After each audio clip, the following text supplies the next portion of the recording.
Hi, everybody. This is Peter Schiff. It is Friday, October 31st, 2014, Halloween, and they certainly were giving out a lot of treats on Wall Street today, all week, but in the end, people are going to find out that it is one big trick.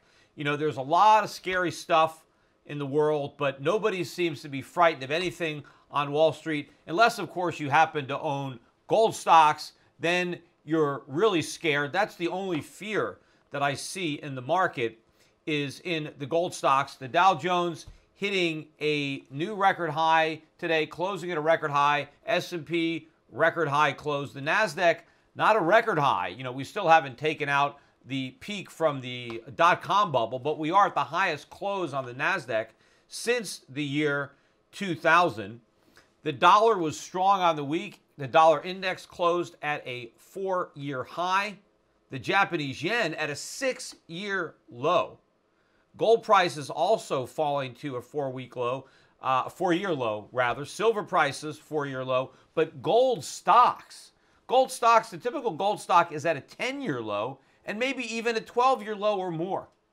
In fact, if you look at gold stocks, they're lower than they were, most of them, than when gold was at 400. Yes, gold closed below 1,200. I think it was down about $50 more on the week. Silver was down about $1.50, but we're not far below 1,200. Yet gold stocks are lower than they were when gold was below 400. Gold stocks are lower not only than they were before the Fed began QE3, but before it began QE, before anyone even knew what QE was. You know, gold has pretty much, or gold stocks rather, are the only asset class that hasn't gone up as a result of QE 1, 2, and 3, right? The Fed has printed this money, and just about every asset in the world has gone up nominally in price, except gold stocks, which you would think is counterintuitive. You would think that gold stocks would be the primary beneficiaries of all this money printing. Instead, it's backfired, and they've been the biggest losers. Now, they were the biggest winners until recently. Until the last couple of years, gold stocks were the asset class that was responding the most positively to all of the quantitative easing. So what's changed? Why did gold stocks go from being the best performing assets in a QE environment to the worst performing assets? And what changed is the perception that QE has worked. See, early in the QE process, there was a lot of skepticism. A lot of people believed that QE wouldn't work. Now, most of those people are convinced that it did. They've thrown in the towel on doubt. They've accepted the fact that it's worked. And all the people like me who were very critical of the process from its inception, who were warning about the dangers and inflation and a weak dollar, we have theoretically been proven wrong. And so this week, the Fed announced the end of its QE program with a lot of fanfare, right? And the markets, instead of dropping, have rallied to new highs, proving, right, that the markets never needed the QE at all, that it's never been about QE, that the markets were going up for some other reason, right? And so the Fed no longer needs to do quantitative easing. And the proof is that we just hit a new high, even though the Fed has announced an end of the program. Now, it probably helps, and it's probably not coincidental, right, that the day after the U.S. Federal Reserve announces it's ending QE, that the Japanese announced that they're expanding their QE program. Of course, why are they expanding their program? Well, because it didn't work. So now they have to make it bigger. But it's still not going to work. I mean, that is the truth. And the fact that QE hasn't worked in Japan, why do so many people expect that it's going to work here? It's not going to work here. You know, the Japanese are saying we need more QE because we needed more inflation. They're saying that they're worried that the inflation psychology might return. You know, the biggest problem in Japan right now, if you ask most Japanese, their biggest complaint is there's too much inflation, that prices are rising too fast. And now the Japanese government wants to make sure they rise even faster. Of course, that was enough to send the Nikkei surging. I think on last night it was up like 750 points. I think the futures in the U.S. are up another 500 today. So you're talking about 1,200 points on the Nikkei. Basically, in a day, the Japanese yen down almost 3 percentage points on that day. So in dollar terms, The rise in the Nikkei not nearly as much as it is in yen terms. In fact, year to date in US dollars, the Japanese stock market is still down, despite the fact that it is up in local currency. But more inflation is not going to solve the problems in Japan, and it's not going to solve the problems in the United States. But you have so many people now convinced that the problems have been solved. And there, I think that we actually have the biggest disconnect I've ever seen in the financial markets between perception and reality. And that's saying a lot, because believe me, there's been a lot of confusion in this market. But I think that today, the quantity, the amount of the misconception, the fact that so many people do not understand, right, the true state of affairs, the true predicament that we're in. I think it's bigger now, right, than it was in 2007, 2008. And of course, I remember that time period quite well. I remember how the mainstream reacted to my warnings. I remember in particular an interview that I did. I was on the Kudlow show, which is not even on the air anymore, but it was Larry Kudlow's show on CNBC in mid-2007. And Kudlow wasn't there, so Bob Pisani was guest hosting. And I was on there with Don Luskin. And, Don is all bullish about everything. And I'm talking about subprime, because the subprime crisis kind of just erupted, right? It's all of a sudden it's in the news. There's a problem with subprime mortgages. And I'm trying to explain to the CNBC audience, to Pisani, to Luskin, that this is a big problem, that I've been warning about the housing market, and this is the tip of the iceberg, and this is going to be very problematic. And Luskin is telling me, look, Peter, this is nonsense. You've been saying this for years. Nothing bad is happening. Nothing's going to happen. So when are you going to start, saying it's the end of the world? There's nothing wrong here. It doesn't matter. Subprime is not a big problem. It's out in the open and nothing has happened. And I'm saying, look, just wait.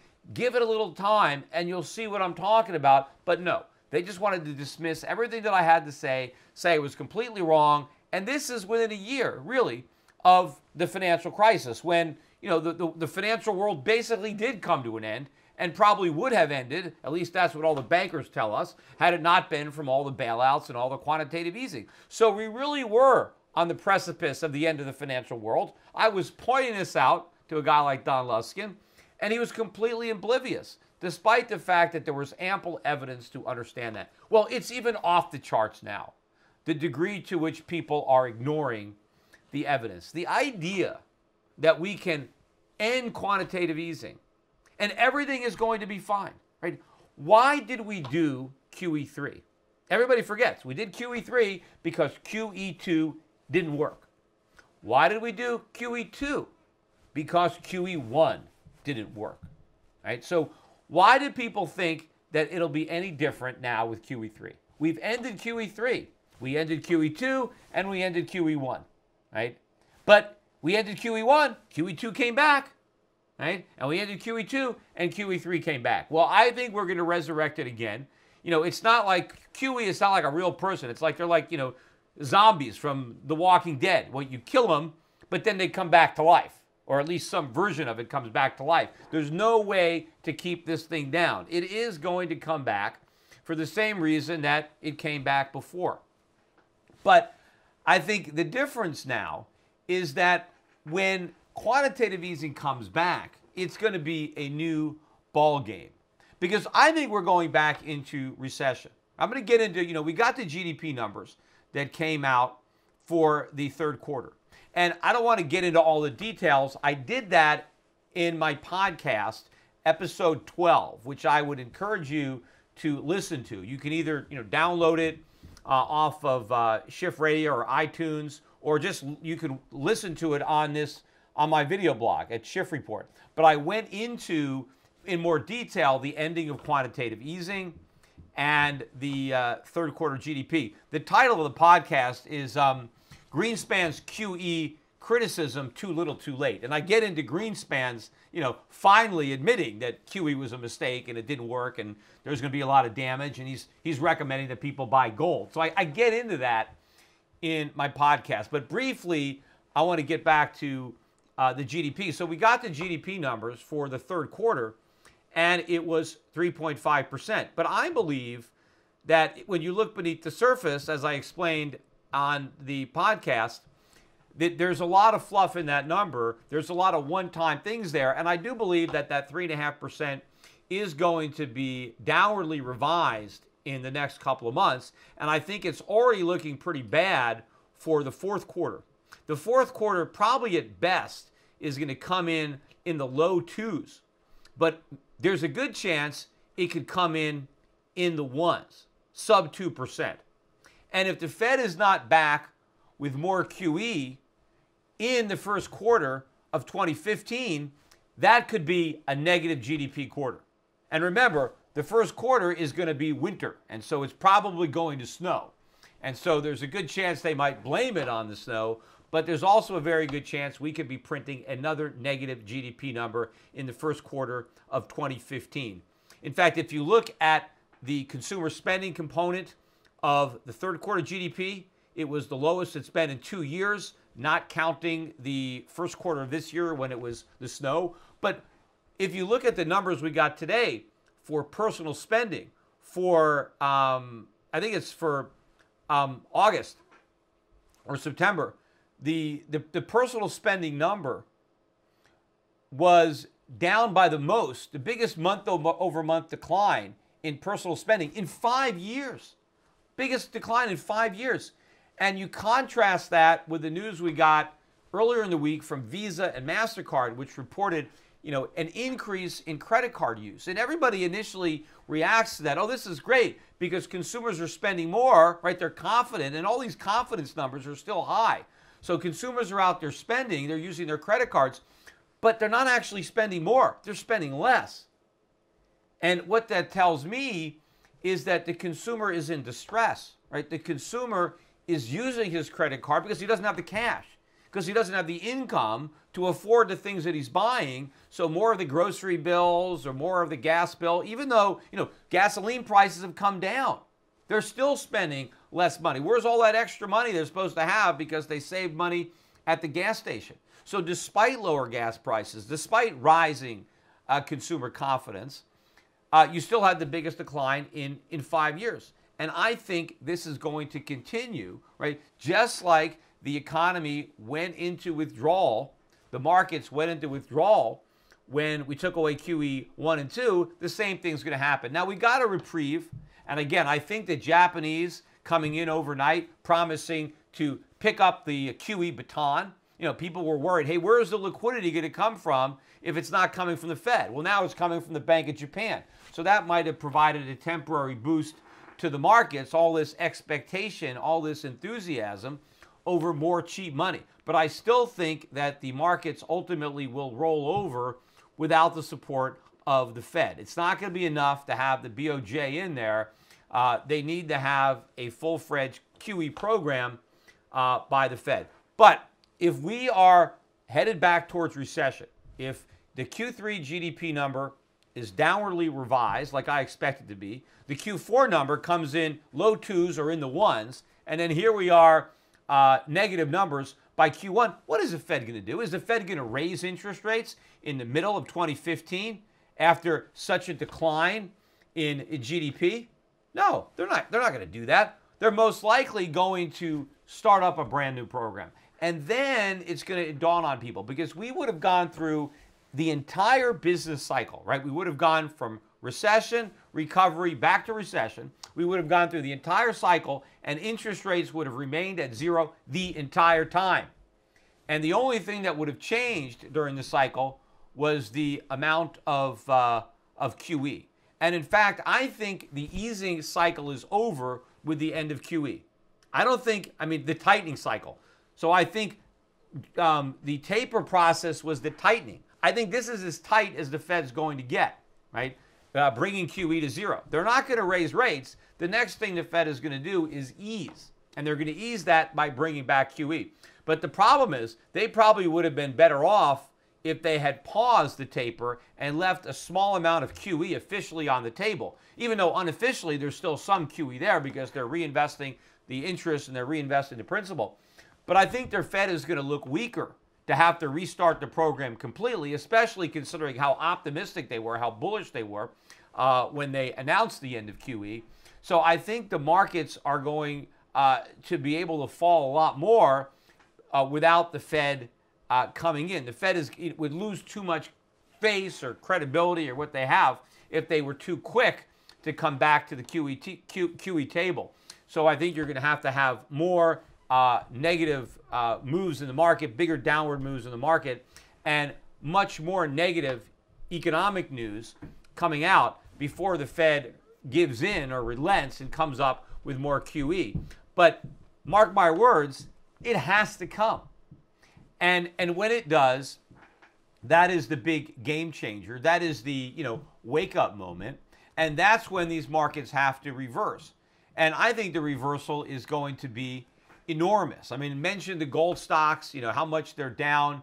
I mean, this really looks like the capitulation stage to me. I mean, if you look at the rate at which these stocks have dropped over the last couple of days. Now, I don't know that this is the end of that capitulation process, but it certainly looks like we are at that process now. How much lower the stocks can fall during the process is anybody's guess.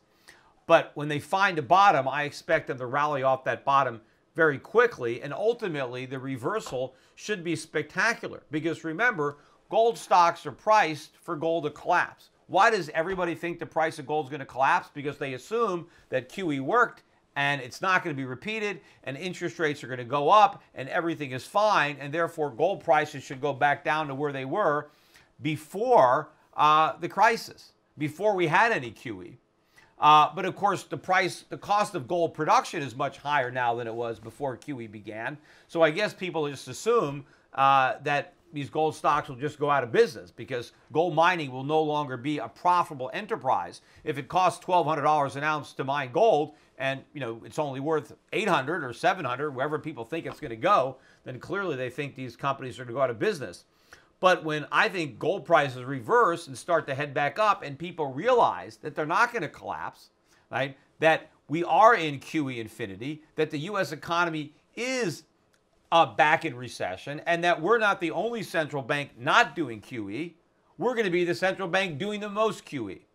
And normally you would think, the Japanese announcing more money printing, everybody thinking the Europeans are about to launch QE. This should be a positive environment for gold, right? If everybody is debasing their currency, trying to create inflation, why is gold not rallying? And the only reason is because everybody thinks the dollar is a better safe haven than gold or stocks. Hey, just buy stocks as a safe haven against inflation because stocks are going up. So that's stealing some of gold's thunder. But it's this misconfidence, misbelief that the U.S. is, this island of safety, that we're the only currency, the only country that's not going to do QE. We're the only central bank that's going to be raising interest rates. Therefore, if you're worried about the yen because of QE, you can buy the dollar. If you're worried about the euro because of European QE, you can buy the dollar. But what people who are worried about QE in Europe and QE in Japan should really be worrying about is QE in America. But they're not worried about that right now because they think it's over, because they believe the hype. They believe the hysteria. They're just as clueless, right? They're just as uninformed and naive as they were on the eve of the 2008 financial crisis. They're buying the U.S. dollar right now as confidently as people used to buy subprime mortgages. But their confidence was misplaced. And when they figured out how wrong they were, the market imploded. So I think the same thing is going to happen. We just have to be patient and ride it out and not get suckered in with the hysteria, not buy into this conventional wisdom. I mean, the bullishness is at euphoric levels right now on Wall Street. I think especially since they've ended QE and we've had this couple of day rally to new highs. I mean, because maybe there were some people who were frightened about an end of QE because, they remember that the markets did go down a lot when we ended QE 1 and 2. So there might have been some people who were nervous. Now they're not nervous anymore, right? Although there's nothing that says the market can't do a head fake up and then reverse and go down, right? But people are now throwing caution to the wind, and they're going all in on stocks and getting out of whatever gold positions they have left. I mean, I thought everybody probably who was going to sell these stocks might have sold them, but now, it looks like there's a lot of forced selling here today. Maybe there's a lot of margin calls looking at the enormity of the last 2-day decline in the gold stocks. I mean, the decline in the gold stocks, dwarfs the decline in gold. I mean, gold barely made a new low for this move. I mean, we were down around 1,200, a little bit below. Now we're like, what, 1180-ish? Maybe $15 below the low from a couple of weeks ago. But the gold stocks have completely demolished the lows from a couple of weeks ago. Many of these stocks have been down 20, 25% in the last couple of days. And this is after already having been down substantially on the year, down again. So really blood in the streets when it comes to the gold stocks, but euphoria when it comes to just about any other stock. In fact, all the other asset classes too, rare paintings, collectible cars, I mean, you name it, the price is going up, with the lone exception of the gold stocks, which again is very ironic because gold and gold mining companies should be the primary beneficiary of the monetary policy we have today. But they're not yet. But when this illusion collapses, this fantasy of a U.S. economic recovery, because everybody believes that there's no recession anywhere in sight, that we're years away from a U.S. recession, when in fact another recession is right around the corner, and in fact it will be worse than the recession that we had in 2008, 2009, if the Fed does not come in with QE4. And again, that doesn't mean I'm recommending QE4. No, we shouldn't have it. We should allow that terrible recession to happen. Because if we would have allowed the terrible recession in 2008-9 to continue naturally, there would be no need for this even worse recession now. And if we had allowed the recession of 2001, 2002, that recession, if we had allowed that one to run its natural course instead of cutting it short, right, under Alan Greenspan, then we never would have had the need for the worst recession that we didn't get to experience fully in 2008, 2009. So just because I say without the Fed's intervention we'd have a recession doesn't mean I am advocating that the Fed intervene. The Fed needs to stay out. The Fed needs to allow the market to solve all the problems that years of bad monetary policy created. But they never do that. They've never done that, so why would I expect them to do that? I expect Janet Yellen to react to this coming recession the way Ben Bernanke reacted to the last one, the way Alan Greenspan reacted to the last one, because that's the only playbook we've got. And remember, when this recession starts, they can't start with rate cuts. Rates are at zero. You can't cut from zero. All they can do is revamp QE. And believe me, it's going to have to be a lot bigger than QE3. QE4 is going to have to be bigger than QE3 for the same reason that QE3 had to be bigger than QE2. The economy builds up a tolerance. The more addicted to QE, the more QE you need to get any kind of result.